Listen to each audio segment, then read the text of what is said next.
temos aí as nossas onomatopeias. São figuras de linguagem que representam sons, ruídos, que podem ser produzidos por nós mesmos, ou pode ser por um animal, ou por um objeto que caiu, ou alguém que tombou, ou qualquer objeto, qualquer coisa que tenha tocado alguma superfície e vai reproduzir algum tipo de som. Então, onomatopeia são sons emitidos por algo ou alguém.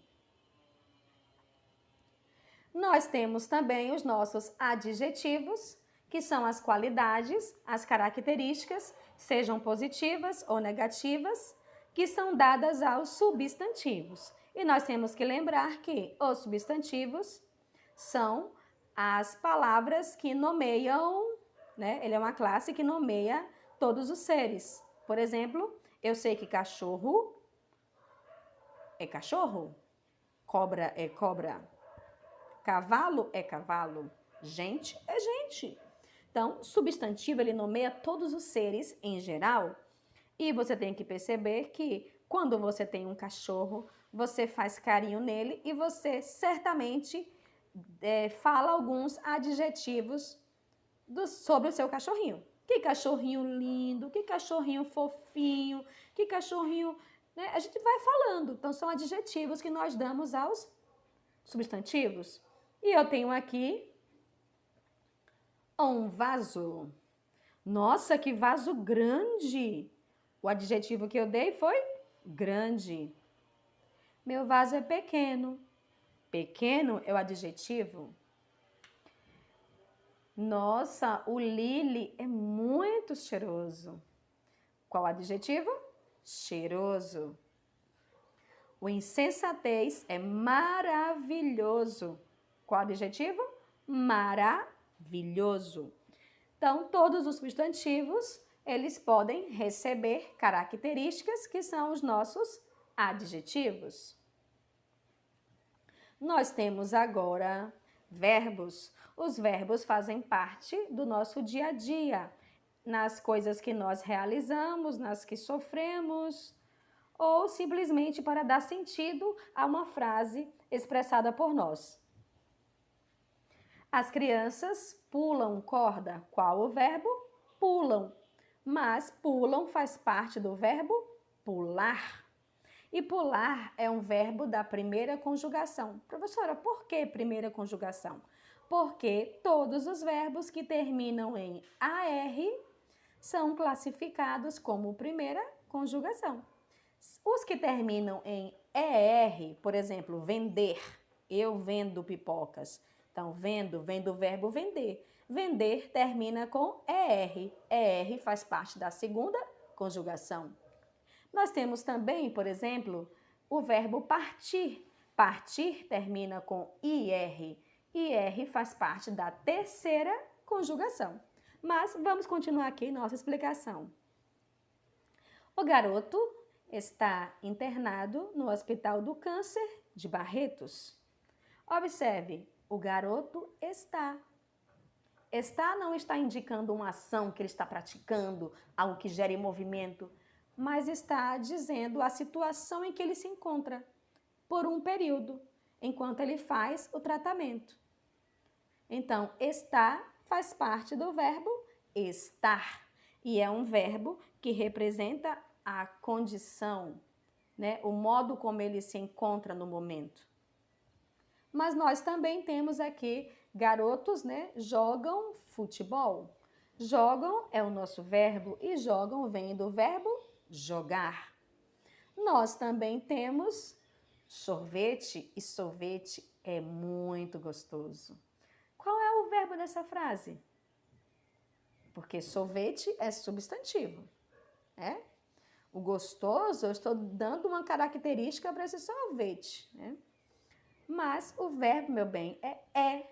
E esse só está servindo para fazer uma conexão, uma ligação. E esse ele faz parte de um verbo que é chamado, né, que é classificado de irregular. É o verbo ser. Porque o verbo ser, nós o conjugamos da seguinte forma. Eu sou, tu és, ele é. Nós somos. Vós sois, eles são.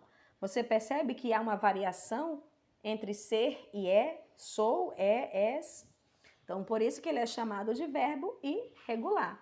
Mas, agregado aos verbos, nós temos um cidadão muito importante. É o pronome. Por quê, professora? Porque o pronome, ele é usado para substituir o nome. Quando eu digo as crianças pulam corda, eu poderia substituir o substantivo crianças pelo pronome elas. E quando eu vou conjugar um verbo, eu conjugo da seguinte forma. No caso do verbo pular, nós conjugamos assim: eu pulo, tu pulas, ele pula, nós pulamos, vós pulais, eles pulam. Então, para conjugar os verbos, nós precisamos dos pronomes. Pronomes esses que vocês também já viram no inglês, na aula de inglês, no verbo to be. Agora temos regras e regras sobre singular e plural. Singular representa uma unidade, uma única quantidade de um ser, de um objeto, E plural é quando eu tenho mais de um. E tem umas regras específicas para o plural de acordo com a terminação das palavras. Nós temos aqui, para começar, homem. Homem termina, com a letra M. Então, todas as palavras terminadas em M recebem uma substituição. Troca-se o M por NS. Para as palavras terminadas em L, todas as palavras terminadas em L, existe uma retirada, retira-se o L e acrescenta-se is. Qualquer palavra que terminar em L, para aplicar o plural, você vai ter que retirar o L e acrescentar is. Para as palavras terminadas em R, como gravador, nós, aplicamos o seguinte: a palavra terminou em R, basta nós acrescentarmos S. Então, de gravador, nós vamos ter gravadores. Temos também uma regra para as palavras que terminam com ão.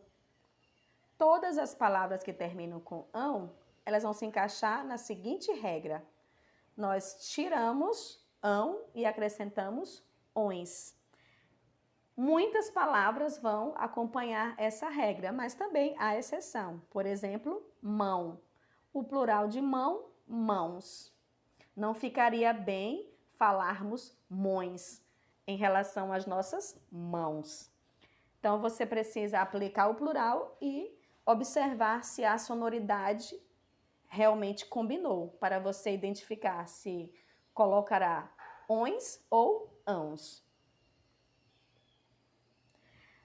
Lá na plataforma eClass, aí no eClass, você vai encontrar outras informações através de um texto. E eu espero que você aproveite essas dicas e vá aprimorando o seu conhecimento, vá aperfeiçoando, vá acrescentando, principalmente em relação aos verbos. Há uma lista que foi disponibilizada para você aí no eClass, para que você tenha acesso aos principais verbos, aos verbos mais comuns da língua portuguesa. Eu deixei para vocês 150 verbos. Para quê, professora? Para quando você lê uma frase, você consiga ter uma percepção de identificar qual é o verbo da frase, certo? A Educação Adventista, aqui na representação do Colégio Adventista de Macapá, agradece a sua compreensão e a sua participação. Fico por aqui, professora Nilda, do 5º ano.